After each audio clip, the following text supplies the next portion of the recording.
moves towards Kandavu.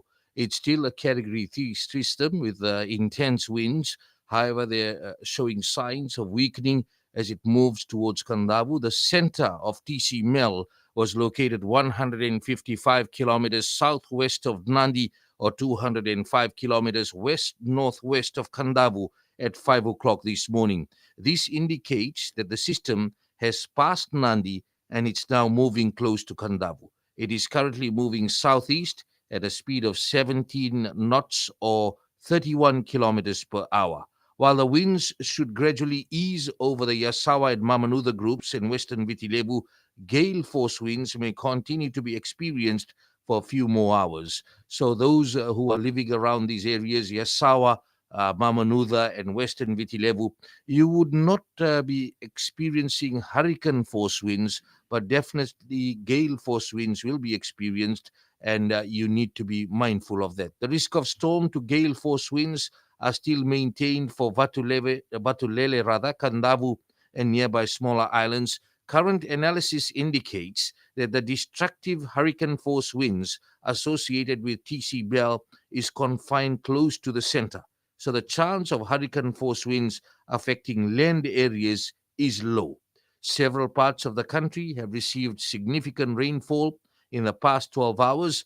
Further rain will increase the risk of flooding in low-lying and flood-prone areas. So be mindful of the heavy rain that has fallen since about early last night to this morning, and we expect more rain to continue due to the associated bands of the system.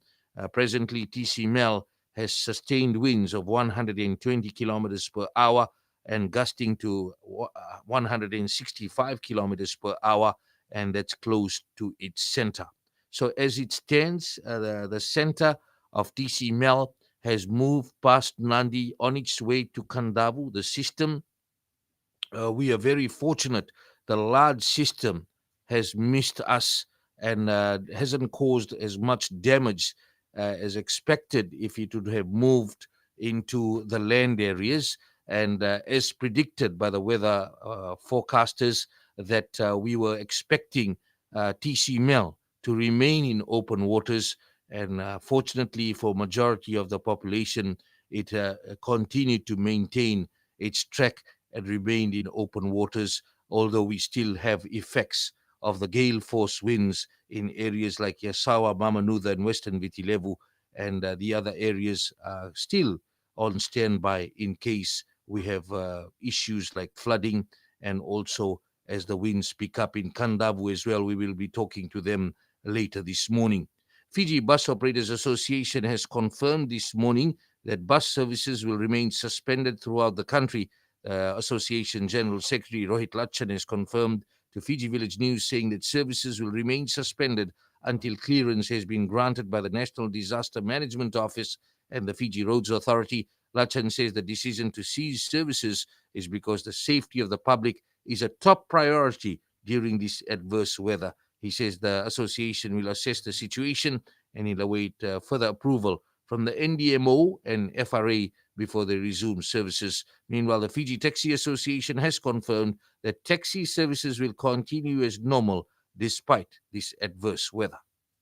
And Fijians in the Western Division have confirmed to us that the winds have died down in their areas, and that continues to be the reports coming through from different parts of the country.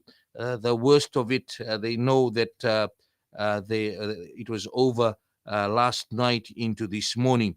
A fault has caused a disruption to power supply in most parts of the Western Division.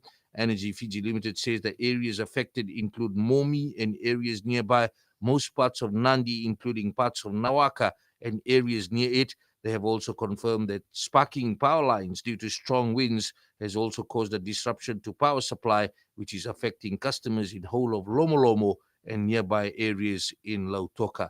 Stay listening to us and follow us on Fiji Village for the latest updates on Tropical Cyclone Mel. It is on its way to Kandavu. We have contacted the people of Kandavu. They're bracing themselves with a lot of people moving into evacuation centers late yesterday, ensuring that they are there before the system approaches their way.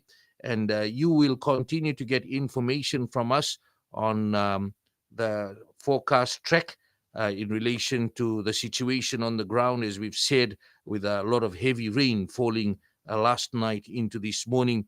There are threats of flooding. I will bring you a latest update at 9 o'clock with what is the situation. Stay with us for that and get all the information on our website as well, Fiji Village.